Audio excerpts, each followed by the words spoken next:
Subscribe to our channel and hit the bell icon to never miss a video from us.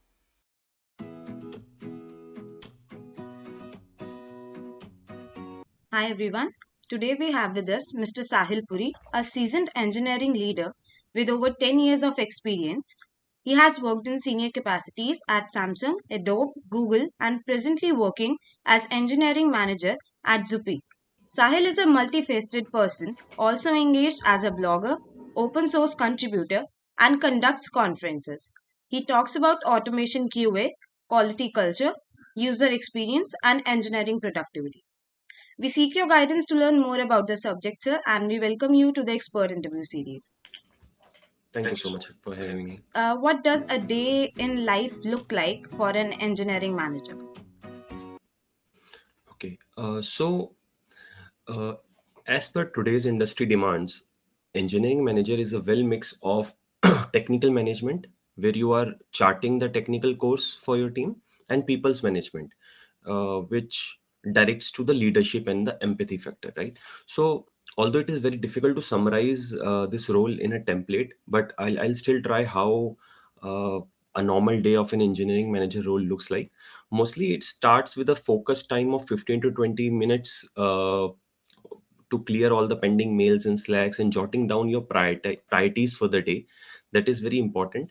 And then, after a few scrum calls, the leftover day can be divided into two or three buckets. So, the first bucket goes to the technical leadership, which involves your code reviews, your framework reviews, your test strategy, test planning reviews, and other forms of technical brainstorming and discussion sessions with the team. Right. The second part is the leadership, where you have uh, one-on-ones with your team in order to connect with them and understand what they're up to, any blockers that they're feeling, and basically to understand the situation from their shoes, and to just lay out a growth path and a success plan for their journey, right? So it's like a service that the engineering manager is doing for their team members. And then the third part, very important, on some days would be some leadership meetings for the milestone checks and the vision. And on non-meeting days, I think most of the engineering managers would spend some focus time again to chart out the strategy for the team, and just to brainstorm on what is going right, what is not going right, and so on. So I think, yeah, a day full of multitasking, influencing, empathizing, inspiring, quick decision making, and a lot of collaboration. So, a successful day involves a lot of planning and organization, right? Sure. Yeah. What, according to you, are five most important skills required to become a successful test architect? Okay. So, test architect is supposed to be a very versatile role. Let's try to put down the required skills in 5 6 points. But I think the first skill would be, one has to be a great tester. No, in order to be a great test engineer, you have to know the depth and breadth of entire testing. Now, and also with practical experience, with practical exposure. So some breadth, by breadth I mean, basically, say the types of testing, which includes the umbrella of functional and non-functional. And suppose, if we go in more breadth, then we have other forms of testing like sanity, regression, smoke, right? Even if we touch down the non-functional testing, then there are multiple forms like performance.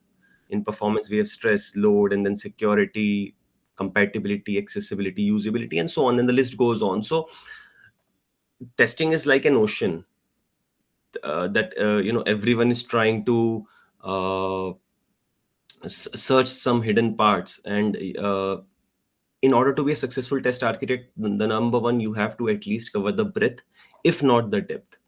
And then slowly and strategically, one has to also deep dive into some basic processes like agile testing, shift left, uh, test planning, test strategizing, what is SDLC, STLC, and other forms of quality and testing that is required in day to day life.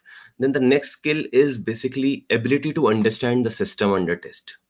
This involves knowledge about system design, system architecture, microservice architecture, how basically how the control and data flows end to end from user to database and vice versa. Uh, this would also involve some forms of synchronous and asynchronous communication.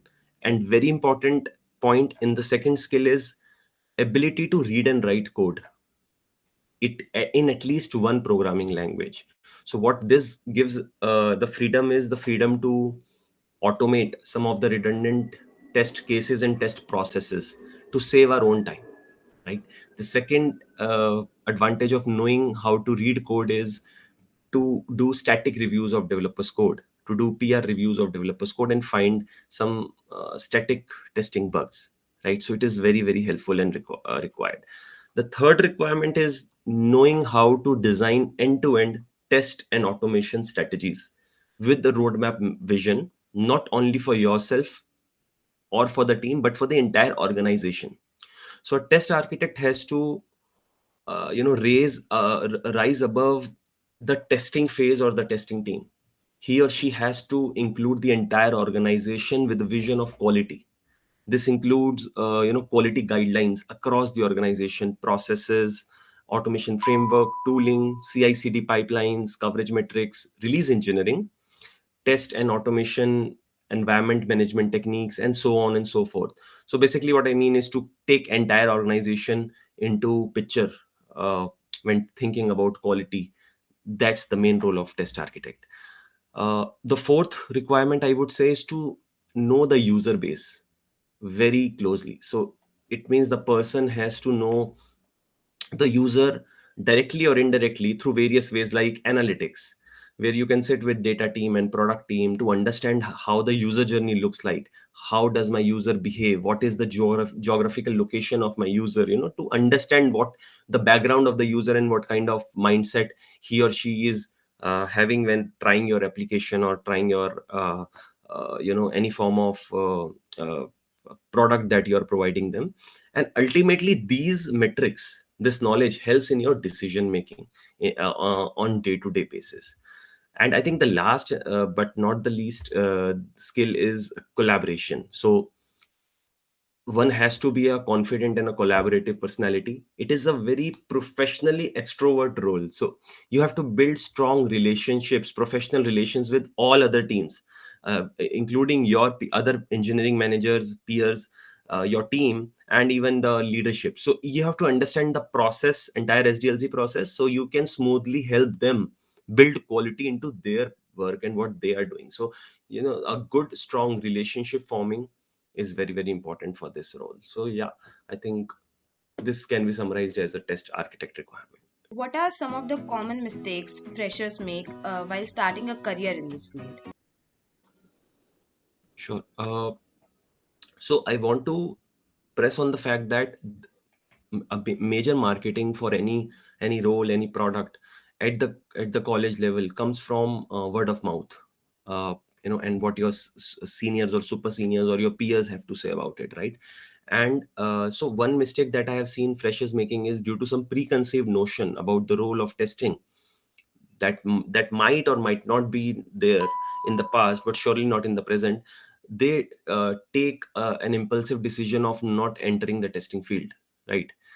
So I want to break that myth through the medium of your channel, that testing is growing really fast and this role has been giving the challenges, the required m- uh, the required challenges, the required compensation, and the required growth path to lakhs and lakhs of test engineers. And this role is open and welcoming to all the aspiring freshers.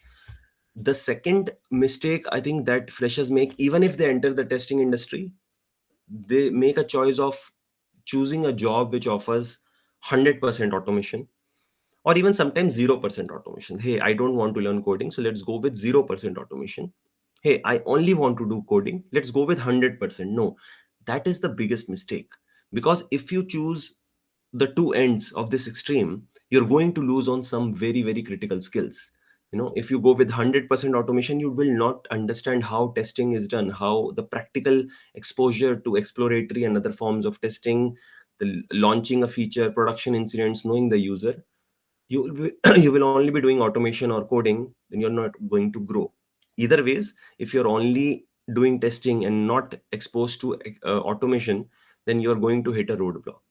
So a perfect balance between testing and automation has to be maintained from day one of your career, and that's how I recommend every fresher to consider when choosing your first job. Okay, sir. I'm sure this is going to help the beginners a lot. You have taken a lot of certifications. What do you think? Why do you think certifications are important for career progression? Yeah.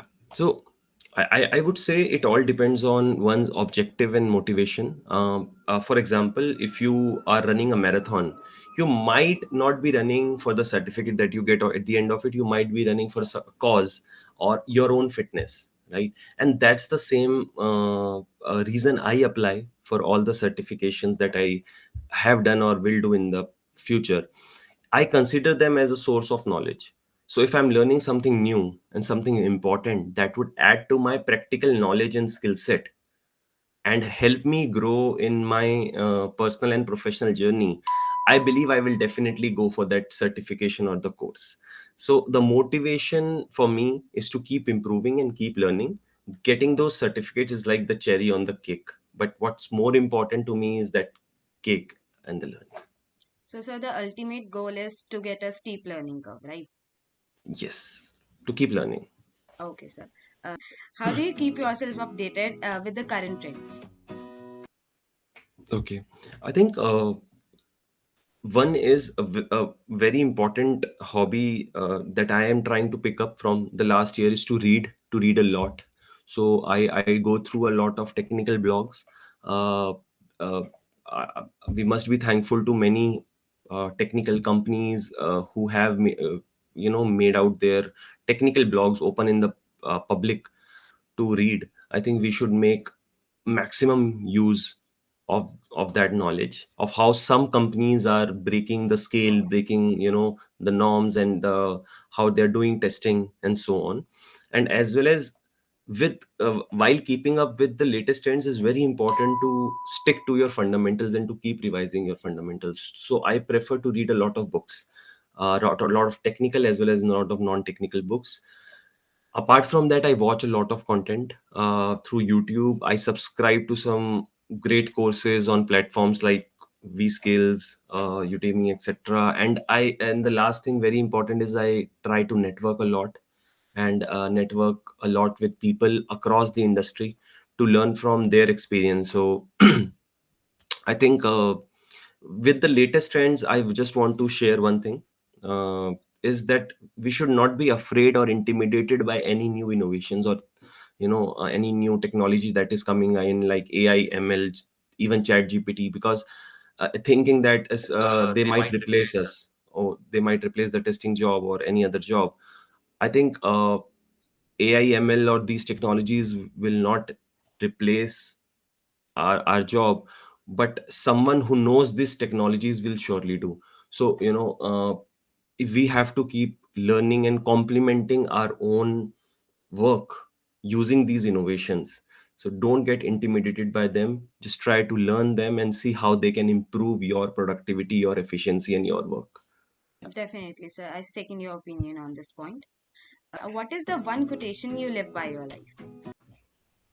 Okay, great. So I think I live by a famous quotation that says in Hindi, that says "Safar खूबसूरत है मंजिल से भी." So it means in English that the journey is more beautiful than the destination. So I try to enjoy every day, every moment of my professional as well as personal life. I try to keep learning, keep hustling, but at the same time be grateful, be proud of what we have achieved till now. And I do try to celebrate these small winning moments, because it's the journey that we all will relish at the end, so once these days are gone. So yeah, that's my motto. So, thank you so much, sir. Thank you for being here. Subscribe to our channel and hit the bell icon to never miss a video from us.